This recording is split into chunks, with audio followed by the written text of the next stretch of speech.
Hi, my name is Gina Vaughn, and I am here today for our first installment in the Capleville Sounds and Favors podcast.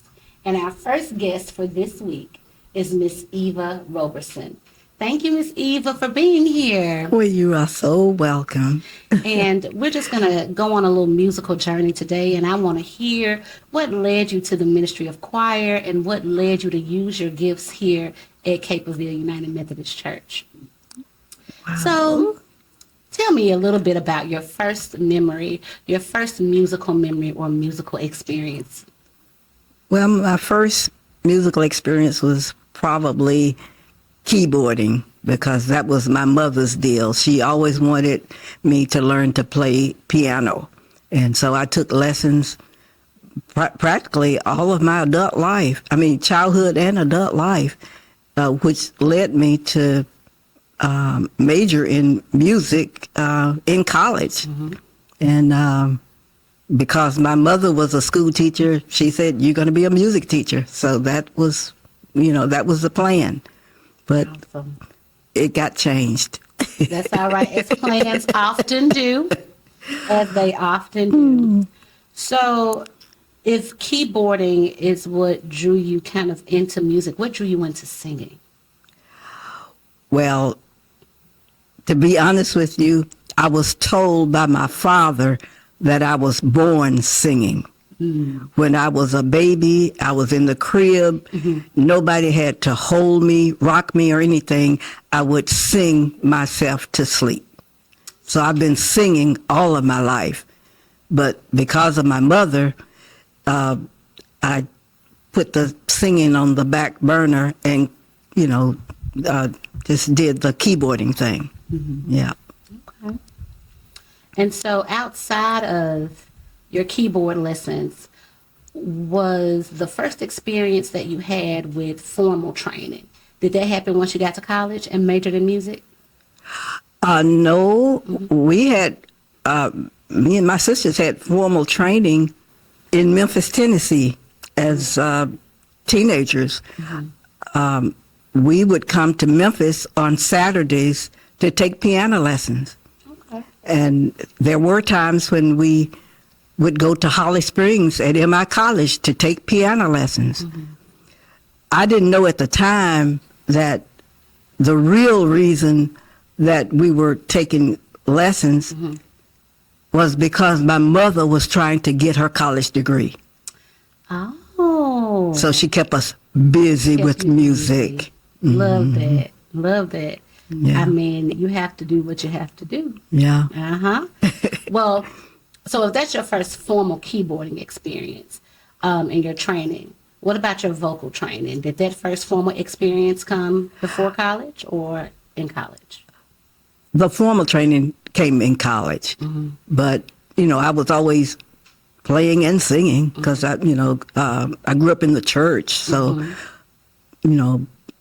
Playing and singing, that was just a part of it. Yeah. Gotcha. And that takes us right into our next questions, which is kind of like your journey through church choir and singing in church.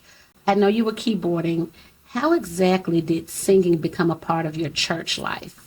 I think probably when I joined Mississippi Boulevard Christian Church back in the 80s mm-hmm. after my husband had passed. Mm-hmm.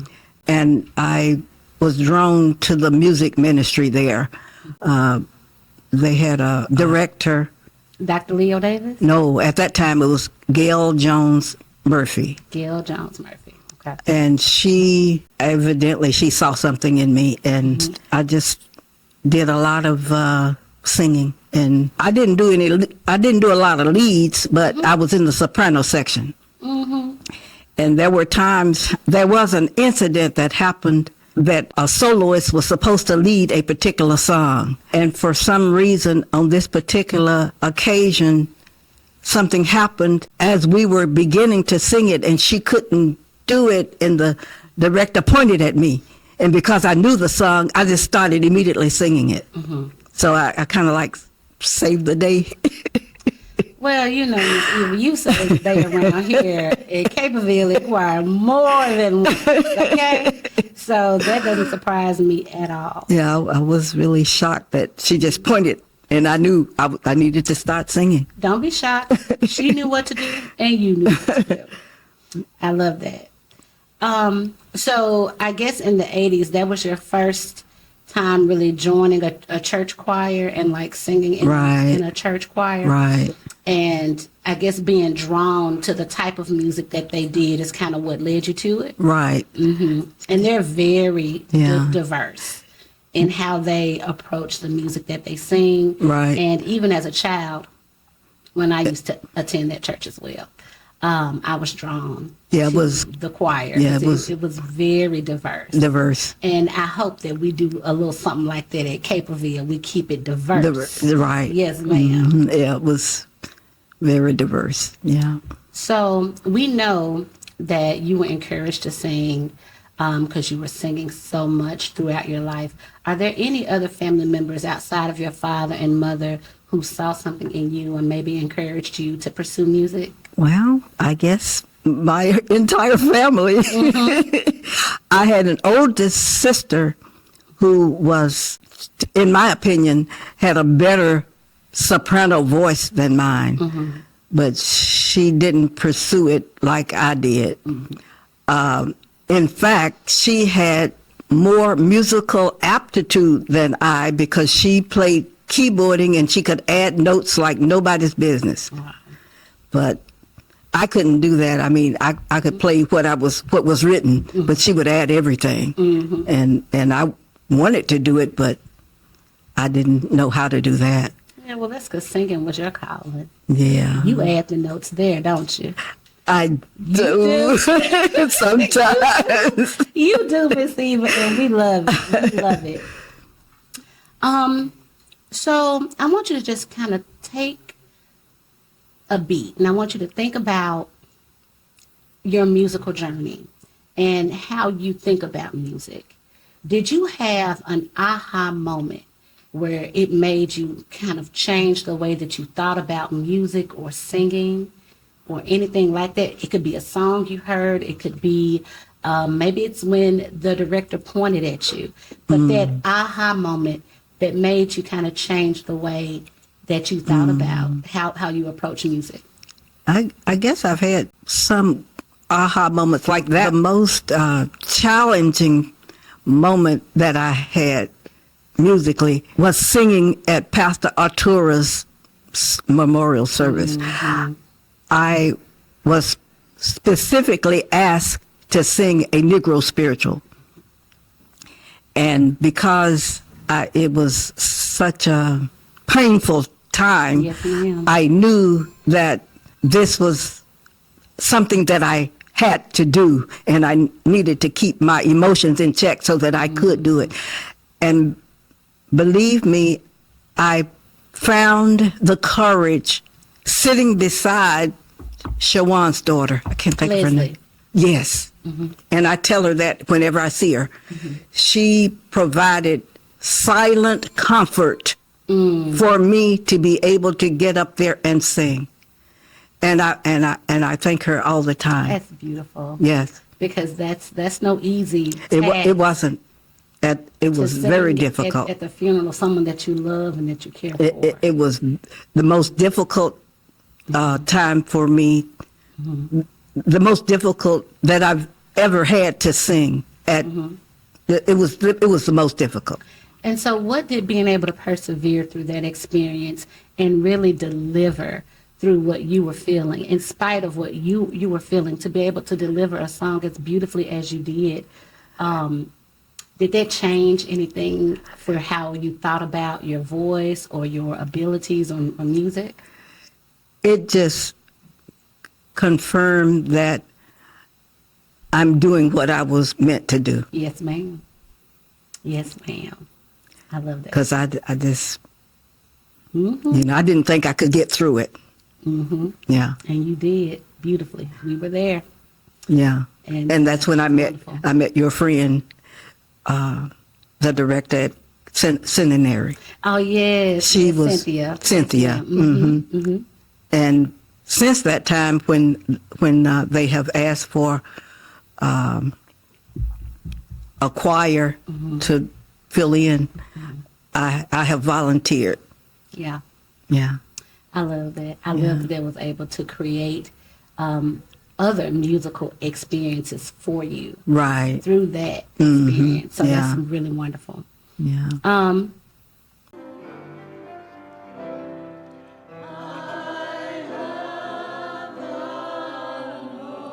I truly love the Lord. He heard my cry. And pitied every groan. Pitied every groan. Long as I live, while troubles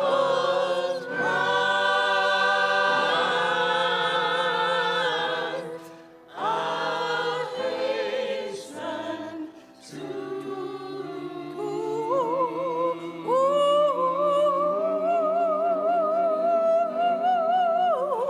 His throne.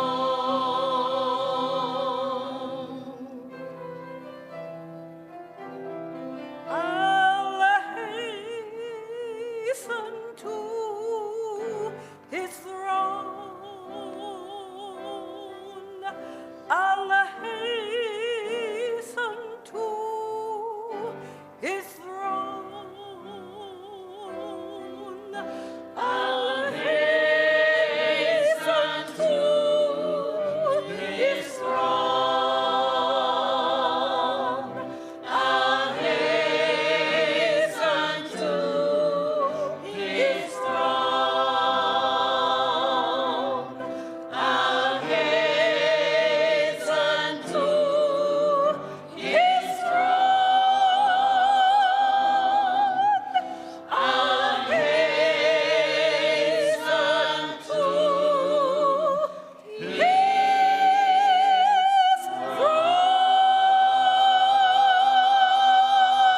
throne. So, what feelings of belonging does choir bring, the singing in the choir bring to you? Friendship and love. I really feel that our choir, because it is so small, it's very special, and nobody's competing. We're just we are doing what we were called to do. Yes, ma'am. Yeah. It is a family. You know how today I said I was having just the worst day.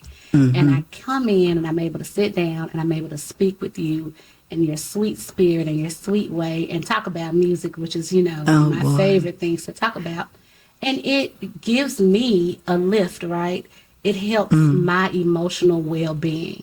Have you thought of a time where you were having a day, just the worst day or a worst, like a horrible experience, but coming into choir rehearsal or having music as that outlet has truly helped you to move beyond it? Can you recall a time? Oh, many times, yes. Music is me. Yeah. And, anytime that my friends say that there's something happening with musical plays and things at the Orpheum Theater or Hattiloo Theater, if they got a spare ticket, call me. I know that's right. I don't even have to know the plot or anything as long as it's music. Yes, ma'am. Yeah. Yes, ma'am. And no matter what kind of day you've had, music can make it Yes. better. Yeah. Yes. What is a memorable experience that you've had serving in Capleville's choir? Oh, wow. Wow. I just enjoy coming to choir rehearsal. Yeah, yeah. And I enjoy singing on Sunday morning.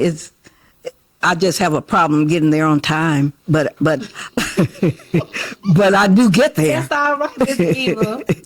That's all right. Yeah, Look, you are on time it's enough. it's just a joy to sing. It's just is. and Capleville is a special place. I've always said that. Yes, ma'am. It's just a special place, and it's always been that ever since I've been a member here. And I think I joined back in 2009, and it's just been that special place for me. I love that. I love that.